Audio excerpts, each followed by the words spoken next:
Hello, it's Scott Manley here with episode 56 of Interstellar Quest, and we join the crew of the unnamed Descendant of Zardoz as they descend back towards Kerbal suborbital flight.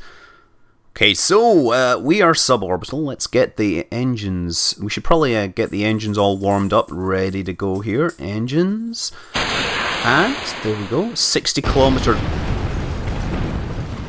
I did not expect that to happen. Okay, so apparently my air-breathing engines explodified at 60 kilometers, despite the fact that there's not really much in the way of air. Well, that'll be good. That'll make the nose heavier and therefore make the aircraft more unstable. So that's a bonus, I'm sure, for aerodynamic stability. Unfortunately, we actually wanted to test aerodynamic stability, which was something we were concerned about after our ascent. So anyway, yes, one of the things to be careful of is because we are on a suborbital flight, we're quite close to orbital velocity, but not quite, which means we're actually going to drop through the atmosphere much more rapidly than we normally would. There is a good chance that we will push the thermal limits of this aircraft and perhaps sustain some damage, but that's why we have Jebediah and two disposable crew at the controls.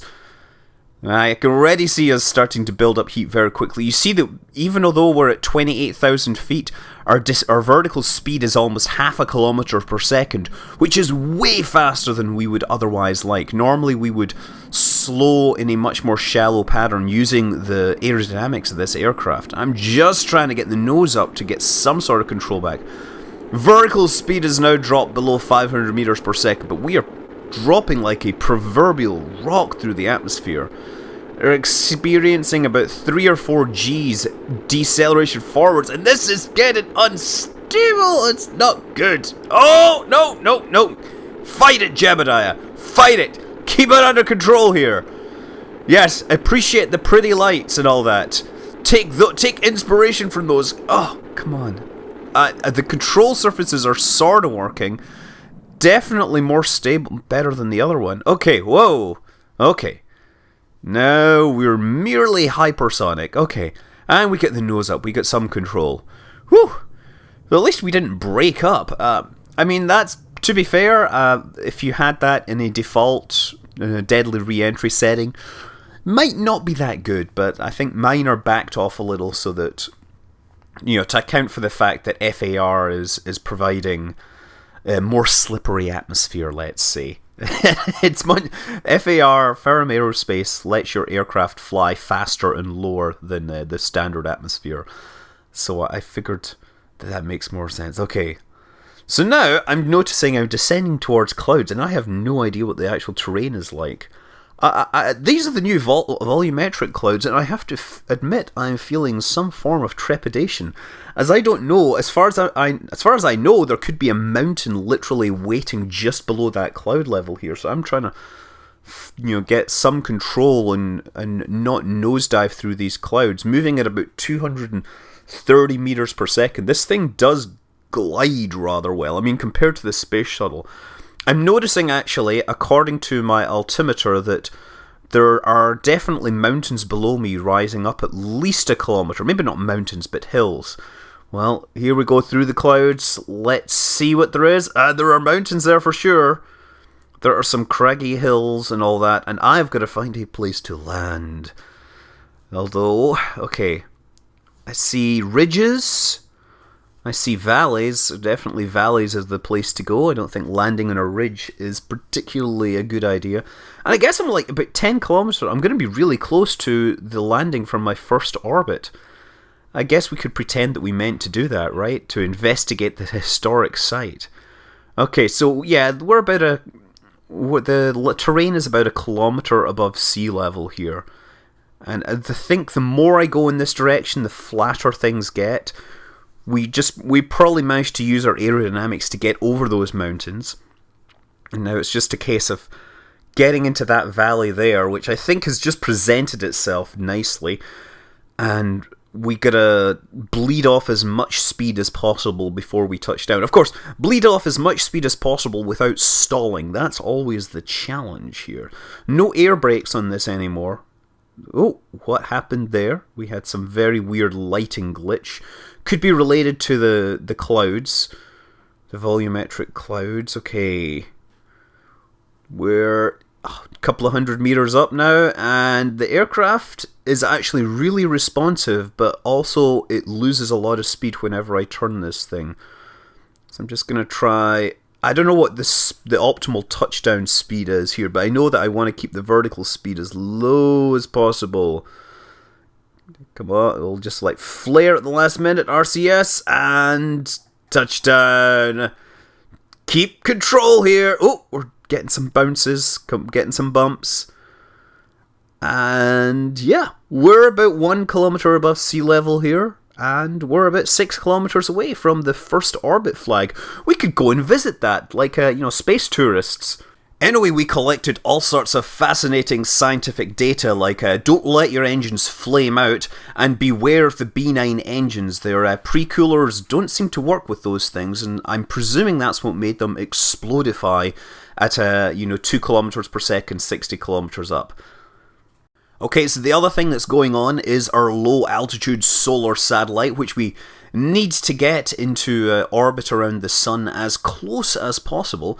And just in case you're wondering, this is time accelerated, 4 times regular speed, and it is still slow. This is a 4 times speed, post-processing. If I try to rotate it at, physical time acceleration, the thing rotates rather slowly. It does build up speed, but it is a game for the patient to fly this thing. Of course, I'm playing the long game here. These will provide a practically infinite source of free energy. If I can spend enough time, I can probably get a decent cluster of these going. So you can see that we're in an orbit that comes down to under 100k, and I really want to get the apoaps down to about the same. I'm really going to just burn and circularize this orbit until we run out of fuel, and this is going to take a really long time. 3 gigawatts of power here is doing is great because it's about the fastest we're going to get from this thing. But you can see that we have a lot of liquid fuel to use up. We still have about half of our fuel tank. When you time accelerate, you see that the thing wobbles a whole lot.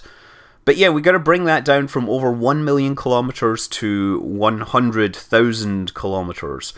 And once we do that, we will be in a tight orbit generating, 2 to 3 gigawatts of power ideally, which will be beamed across the solar system. Anyway, good news is you guys don't actually have to watch all this, because this is a really long and tedious process, during which I spent a lot of time playing FTL, having a lot of fun. Anyway, the Eve Explorer is continuing at the same time. It has to make maneuvers in between. This is why a Kerbal alarm clock is a great thing, because I can set up the maneuvers, set the alarm, perform the maneuver, make my course corrections, and watch the planet below me for about a minute. And then once that's over, I can set up another maneuver, or not. Set up my next maneuver. This is all, of course, accelerated. And we've almost got our intersection. We've almost got our encounter. There, we got ourselves an encounter with Gilly. So set up the alarm clock for that. And we get back to the utterly tedious process of putting a satellite into low solar orbit using plasma engines. Yay for plasma engines. These things are way better than ion engines, but they're still very, very slow. At least I have multiple gigawatts of power to help me out here. Now I'm thinking about it, I'm wondering whether the new ion engines, the cheaty ion engines as I like to call them, would be better than the plasma engines. Certainly their specific impulse isn't nearly as high, but the fact is I could probably power a lot more off of this little thing, and I could use local power and therefore wouldn't have to worry about passing over the sun's horizon and onto the side of the sun which is away from Kerbal. It's not really the dark side of the sun, but it's dark in terms of beamed power back from its mother planet. And we do some more wobbling, more jellyfish wobble wobble wobble in the low orbit around the sun. Anyway, that took a really long time, and See now, much later, we got it down to under 200,000 kilometers. We still have over 400 units of fuel to burn on this thing. So, this is, lots of FTL. I think I've unlocked most of the ships again. I even managed to get a victory in the stealth ship Mark II, which is, or the B-class stealth ship, which is, really a gamble. In FTL, if you played it, the B-class one is the one where you pretty much have to get one shot in with the glaive beam to win, but you need to use cloaking and dodging and everything to stay alive. Not that I'm saying you guys should be spending lots of time playing FTL, but it is an amazingly enjoyable game, and it doesn't require much CPU, which is why I end up playing it while flying around the sun. But using my amazing Kerbal alarm clock powered superpower things, I'm able to switch back to the Eve Explorer at just the right moment to ensure that it makes its maneuver node and performs a precision burn that will bring it into an encounter with the tiny moon of Gilly. Who knows what they will find there? Well, I know that they will find a space probe there that was previously sent. Perhaps they will find some more science, which will be used on their eternal quest to find the power of interstellar flight.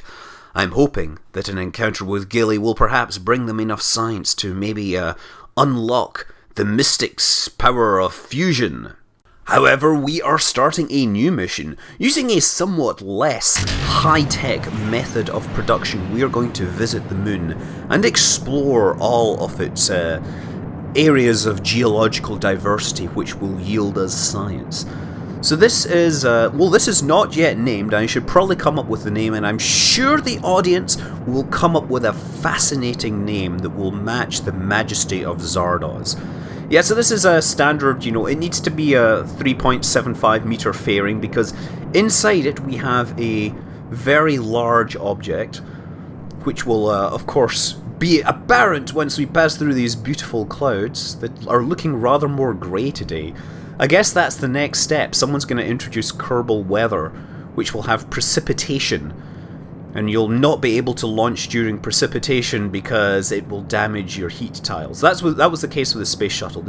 It could sit in the rain, but it couldn't launch during the rain because the physical impact of the raindrops would actually damage the tiles. The tiles were very fragile because it was built, they were fragile tiles. They wanted to keep the structure cool. The other way you can build a spacecraft is to make the skin designed to be hot and, try to have some active cooling solution or anything. But yes, a quick flight into the upper atmosphere is made by this spacecraft. And we have revealed the spacecraft within. So what you can see on top is a refinery, right? That's one of the ISRU refineries. It's the one that includes the mining. There is the inline version which was added, but the inline version does not include the ability to mine materials or harvest materials. And I need this for this particular mission. In the middle of that, there's what looks like a 2.5 meter solid rocket booster. And it is not. If you've played with the Interstellar, you may have overlooked this particular piece of technology because it's not nearly as cool as warp drive or fusion drives or plasma drives or nuclear power or beam power or fusion power or antimatter power. No, this is burning aluminium and liquid oxygen to provide a rocket engine. So the beauty of this thing is it essentially burns moon rocks, or essentially you can take moon rocks, electrolyze them into aluminium and oxygen, and then use that on a rocket engine which can be refueled using moon rocks, which is brilliant. It means that we can fly to all the different biomes. The hard part about this is that you need to have the refinery and the rocket engine essentially on the same part.